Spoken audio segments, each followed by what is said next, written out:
இங்கே துன்புறுத்துகிறார் என்று பேசுகிறார் மகாத்மா ஐயா நரேந்திர மோடி. மகாத்மா ஒரு சிறு உயிருக்கும் தீங்கு நினைக்காதவர். தன்னுடைய ஆட்சியிலே இதே ஐயா அமித்ஷா அவர்கள் அவங்க உள்ளாட்சியில இருக்கும்போது குஜராத்தை ஆளுகும் எத்தனாயிரக்கணக்கான இஸ்லாமிய மக்களை கலவரத்தில் கொன்று குவித்தார்கள். மறந்து கடந்து போக போகிறீர்களா? இவர்கள் பீகாரியரை துன்புறுத்துகிறோம் என்கிறார்கள். அவன்தான் காவல்துறை வரைக்கும் விரட்டி அடிக்கிறான்.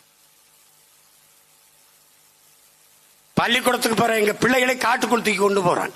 மாட்டு வாளை பசுமாட்டு வாளை வெட்டி விட்டு புணர்ந்து கொள்ளுகிறார்.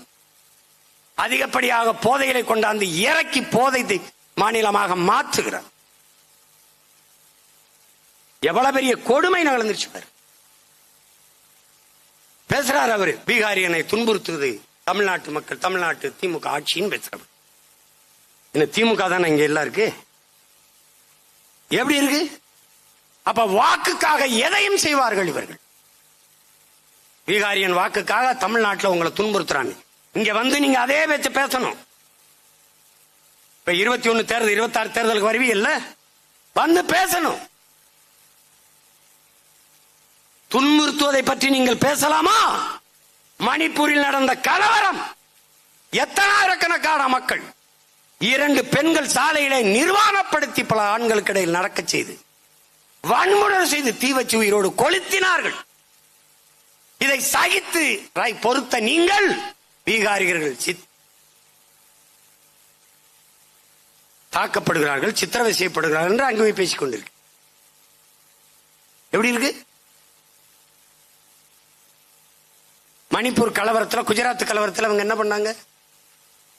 காவிரியில் தண்ணி கேட்கும் போது நம்மளை அடித்து சாலை வழியே வீதி வழியே நடக்க விட்டு நம் தந்தை வயதை ஒத்தவரை அரை நிர்வாணமாக்கி ஒரு இஸ்லாமிய குடும்பம் வருது, அவன் கதவை தட்டி போய் பேசுகிறான், தமிழில் பேசிவிட்டார்கள் என்பதாக தாக்குகிறான். எவ்வளவு கொடுமை நடந்தது? கால்நடையாகவே நடந்து வந்தோம். எத்தனை பேருந்துகளை தீ வைத்து கொளுத்தினார்கள். நம்ம தம்பி கடல் தீபன் இறந்து விட்டான், அவன் கர்நாடகாவுக்கு போற ஒரு பேருந்தை 1/2 மணி நேரம் மறித்தான் என்பதற்கு குண்டர் சட்டம் போட்டது இந்த ஆட்சியாளர்கள். அவன் ஒண்ணுமே செய்யல, காவல்துறையின் உதவியோடு கலவரம் செய்தார். அந்த கலவரத்தை கண்டித்து நாட்டின் பிரதமர் என்கிற முறையில் ஐயா மோடி பேசியது உண்டா? தமிழர்கள் தாக்கப்படுகிறார்கள் கர்நாடகத்தில் என்று ஒரு வார்த்தை பதிவு செய்தது உண்டா?